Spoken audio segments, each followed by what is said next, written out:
Alright, shalom, all praises be unto Yahawashi, Yahawashi, Bahasham Rechach Wadash. Double honors unto the elder apostles and the elder bishops at Great Millstone who are well and who taught us his truth. Shalom unto the 144,000 and the rest of the elect. And this is an article here which was posted today. Just over 2 hours ago, or just under 2 hours ago rather, today. From the Sky News, and it says doomsday clock unchanged at 90 seconds to midnight amid unprecedented level of risk. So it says the doomsday clock remains at the time set in 2023, but scientists warn this could not be seen as a sign of stability, saying it is urgent. Governments act on the threats facing the world, from nuclear weapons to climate change. So, all things considered, in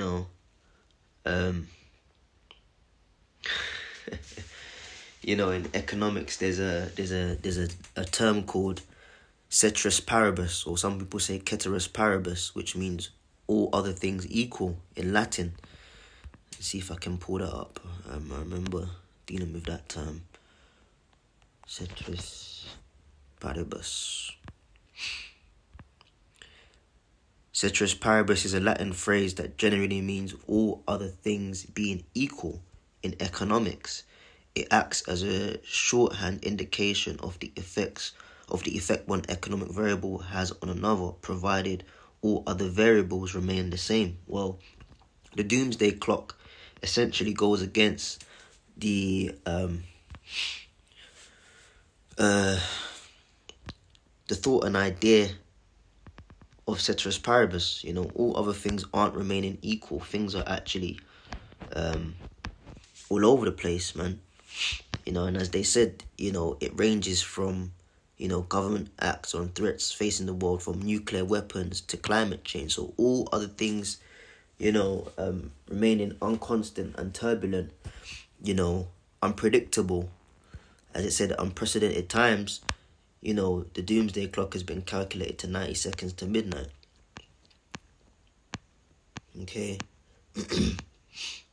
So it's what the experts predicting the likelihood of a global catastrophe have said.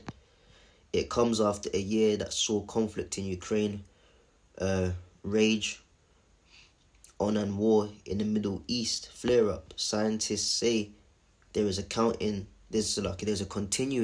unprecedented level of risk from threats including war, the climate crisis, and the dramatic advance of AI. The countdown is a metaphor for global collapse, agreed on by experts at the Bulletin of the Atomic Scientists.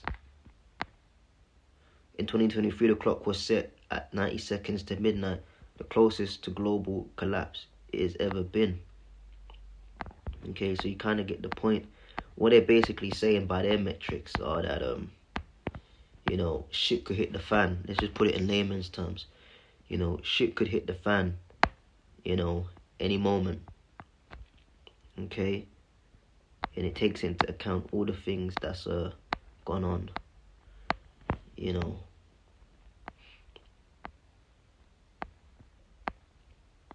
And of course, behind the scenes, they're going to consult, on the higher level spirits and things of that nature. And, they had that shaman witch, it's probably a Jake, or Israelite rather, up in the WF doing a chants, coughing on people.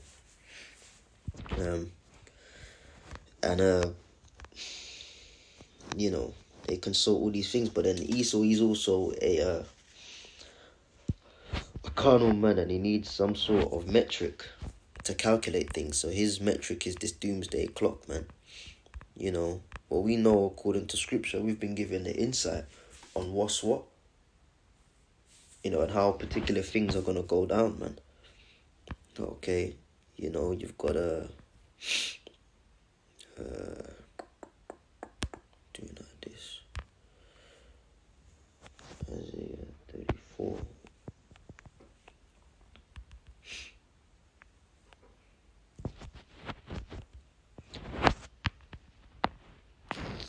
shit, Salaki, I didn't put the thing in between. Excuse me. Isaiah 34:16. And it says, seek out the book of the Lord. Salaki about that. Seek out the book of the Lord, Yahawashi, I shall read.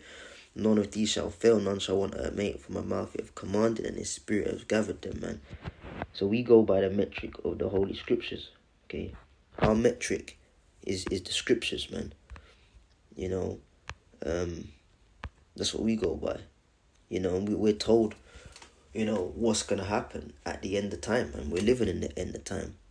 Now, we may not know the exact hour, you know, like they've said, 90 seconds to midnight. We may not know the exact hour, but we know that we are definitely in that time period of it happening at any moment, you know. And this is why we got to continue to measure the time diligently, because, hey, Esau does the same thing, man.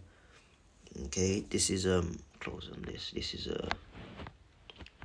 Second Ezra's, the 9th chapter, right? And it says it, man. He 9:1, he answered me then and said, measured out the time diligently in itself.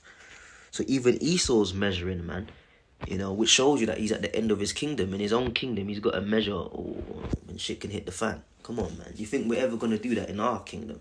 Or Yahawashi's kingdom, which we'll be joint heirs with? You know, got a doomsday metric clock. Potentially we may go down again. No. So that shows that we're at the end of this place, man. He answered me then and said, measured out the time diligently in itself, and when thou seest part of the signs past, which I've told you before, which we're seeing now, then shall thou understand that it's the very same time when the highest will begin to visit the world, which he made, man. You know, you got Second Ezra, the 6th chapter and the 9th verse, and it says, for Esau's the end of the world, and Jacob is the beginning of it that followeth. So really and truly, and the elites know these scriptures, they know what's up, they know the truth, man. But that doomsday clock is really their countdown to the end of their own rulership, man. You know, that's why the scripture says he shall come and put an end to all rule and authority, man. Roughly paraphrasing. That's what's going to happen when Yahawashi comes back. And Jacob is going to be the beginning of it that followeth, as says the scripture, man. So that doomsday clock is a testament to his own downfall, man. Anyway, I just wanted to share a few words on that, man. Shalom.